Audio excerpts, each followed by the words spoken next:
तर या ठिकाणी आपल्याला क्वेश्चन नंबर 29 सॉल्व करायचा आहे. तर क्वेश्चन नंबर 29 दिलेला आहे. A motorcyclist ride in a horizontal circle along the inner wall of cylindrical chamber of radius R if the coefficient of friction between the tire and inner surface of chamber is mu, the minimum speed, आता minimum speed या ठिकाणी angular speed विचारलेलं. the minimum angular speed of the motorcyclist to prevent him for skidding is. तर हा question 2020ला आलेला होता.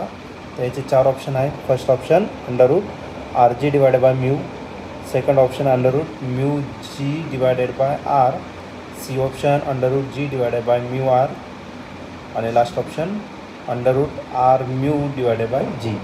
तर याचे काय आन्सर असेल ते आपण या ठिकाणी चेक करू. मोटरसायक्लिस्ट दिलेला आहे जो वर्टिकल बॉलवरती काय करतोय, मूव्ह करतोय. तर त्या केसमध्ये त्याचा मिनिमम अँग्युलर स्पीड किती असणार ते फाईंड करू.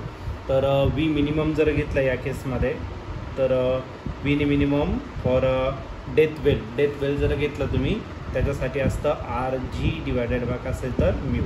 पण हा लिनियर स्पीड आला, आपल्याला फाईंड करायचं कोणता तर अँग्युलर स्पीड. जर तुम्ही रिलेशन यूज केलं अँग्युलर स्पीड आणि लिनियर स्पीडचं त्याचा फॉर्म्युला असेल R ω. पण हा ओमेगा काय फाईंड करायचं आपल्याला, मिनिमम फाईंड करायचं. √ काय भेटायचं तुम्हाला RG डिवायडेड बाय काय आला म्यू. R इकडे मल्टिप्लाय, इकडे काय करा तर डिवाइड करा. ओमेगा मिनिमम जर घेतला तर √ काय भेटेल आपल्याला RG डिवायडेड बाय म्यू आणि या आरचा रूटमध्ये घेतलं तर आरचा काय होणार आहे, स्क्वेअर होणार आहे. मग इथला आर आणि इथला आर काय झाला कॅन्सल. म्हणजे जो ओमेगा मिनिमम असेल तो ओमेगा मिनिमम तुम्हाला भेटेल √G divided by mu R.